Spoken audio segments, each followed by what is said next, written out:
شروع اللہ کے نام سے جو بڑا مہربان نہایت رحم والا ہے۔ ڈرائیور اور ٹریفک وارڈن کے درمیان مکالمہ۔ ڈرائیور تیز رفتاری سے سگنل توڑتے ہوئے گزرتا ہے۔ ٹریفک وارڈن اسے روک لیتا ہے اور گفتگو کا یوں آغاز ہوتا ہے۔ ڈرائیور گاڑی کو روکتے ہوئے: مجھے کیوں روکا گیا؟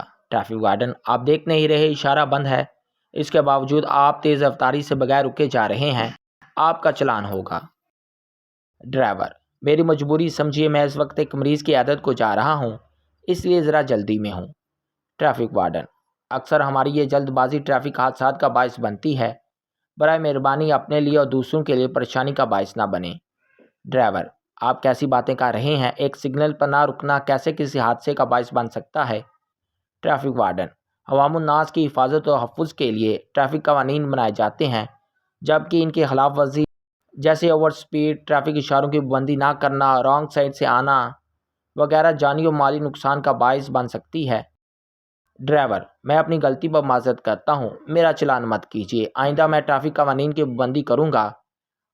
ٹریفک وارڈن: چلیے ٹھیک ہے، میں اس دفعہ آپ کو وارننگ دے کر جانے دے رہا ہوں، مجھے امید ہے کہ آپ آئندہ ٹریفک قوانین کی پابندی کریں گے۔ ڈرائیور: جی ضرور، آپ کا بہت شکریہ۔ ڈرائیور گاڑی سٹارٹ کرتا ہے اور اپنی منزل کی طرف چل پڑتا ہے۔